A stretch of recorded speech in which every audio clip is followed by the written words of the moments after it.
In light of both the various energy crises that occurred throughout the 1970s and 80s, most of which resulted from U.S. overdependence on foreign oil, and the shifts to more prevalent domestic energy economics that the nation has taken over the past several years, which have so far formed a trend beneficial to the country overall, the United States ought not only to continue but also to expand its domestic energy resource programs, especially now that the country's own technology and access to alternative fuels makes domestic energy sustainable. By doing so, the United States can reap newfound advantages in multiple areas, including environmental benefits, economic stability, and military foreign policy changes. The United States began to experience energy crises following the creation of OPEC, the Organization of Petroleum Exporting Countries, in 1960. It was and still is a multinational energy cartel. In response to our support of Israel during the Yom Kippur War in 1973, OPEC organized an embargo that put pressure on the United States. It created oil shocks in pricing around the world by decreasing its production. This led to a U.S. rationing of oil, and in the 1973 oil crisis, the price of oil per barrel in the U.S. was raised from $3 to nearly $12. A second oil crisis occurred in 1979, in which the Iranian Revolution created a ripple effect that destabilized the oil industry. Even though the global oil supply was decreased only by 4%, the widespread panic at the time raised crude oil cost to more than $39, equivalent to $100 today, and effects of the oil crisis spilled over into the next decade. During the 1980s, oil glut was a surplus of crude oil caused by falling demand that followed 1979. The high prices of the crises created a conservatism to usage that created this immense surplus, and its effect could not be counteracted until late in the decade. Also, foreign oil sources troubled the nation during the 90s. During the late 90s, the U.S. intervened in a Middle Eastern theater to attempt to protect or even regain lost oil fields near Iraq and Saudi Arabia. The U.S. involvement in the Gulf War showed our concern over the certainty of our foreign oil. The U.S. establishment of bases in Saudi Arabia only protracted our worries in the Middle East. Independence from foreign oil, among other resources, would allow the U.S. to avoid costly international wars over influence of these energies. Beginning in the mid-2000s, however, the U.S. lowered the dependence on foreign imports by increasing production of domestic energy through new technologies.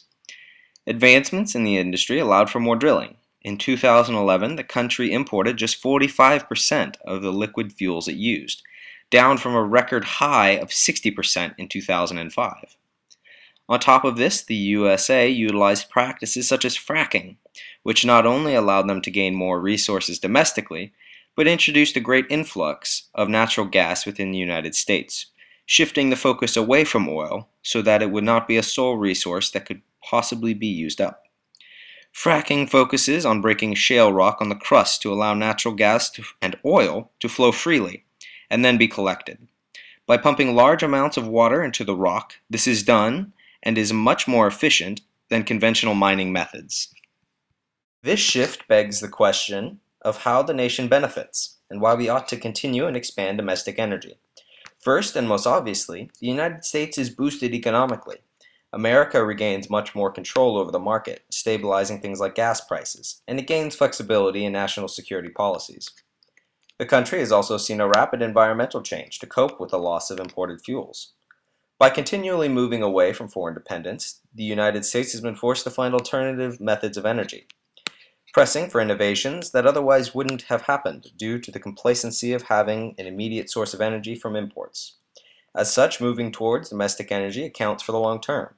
Already, by raising production and shifting to alternative energies such as solar, wind, and hydroelectric, the U.S. has covered much of the loss of the foreign fuels. In 2007, top economic advisor for Nixon and Ford, Alex Greenspan, wrote that he is saddened that it is politically inconvenient to acknowledge what everyone knows. The Iraq War is about oil. As such, military activity abroad, which risks American lives just as much as it risks the lives of foreign peoples, can be decreased with less foreign dependence. Moreover, as explained in the book A Declaration of Energy Independence, J. Hakes writes that after previous engagements such as the Iranian Revolution in 1974, the United States conflict with Iran and later support of Iraq in 1980, was left with a loss of oil and major inflation. Now, how do we not know that this won't happen again? We don't know. We won't know as long as there is uncertainty in the market, which, in the past, has only come from the instability of the sovereignties upon which the U.S. has historically relied on for oil. Since the Iraq War, we've made progress in decreasing this uncertainty by focusing on domestic sources of energy. But the uncertainty can only be eliminated by a dramatic reliance on domestic energy, so we must continue pushing for local drilling, fracking, and advancements in alternative fuels. A counterargument could be that the complete break from foreign energies would hamper, if not sever, many international trade relations. However, due to the interwoven nature of today's dynamic global economy, spearheaded by international corporate juggernauts as opposed to policymakers, the American economy would hardly be impacted adversely by the shift. Another counterpoint could be sustainability. Opposers would argue that we've only got so much oil to refine. We'll run out eventually. However, according to a Forbes article, despite the fact to achieve energy independence, in other words, we would have to find more oil in the U.S. than we've ever found, and then to stay ahead of decline rates, we would have to keep finding it at a faster pace and at ever-increasing cost. The fact remains we have increased reliance on alternative fuels, which will take pressure off oil and its industries. We have already advanced so far in making alternative energy sources as efficient and as accessible as they are today, and since there's so much oil still untapped in the United States, by the time sustainability becomes a problem, we'll be able to conduct a seamless change onto alternative energy, which will also provide the U.S. the already mentioned environmental benefits. Third, opposers might bring up the harmful effects of drilling and fracking. However, the effects of such practices are not as severe as people make them out to be. Drilling may be ecologically dangerous, but the aforesaid modern-day reliance on alternative energy minimizes ecological impacts.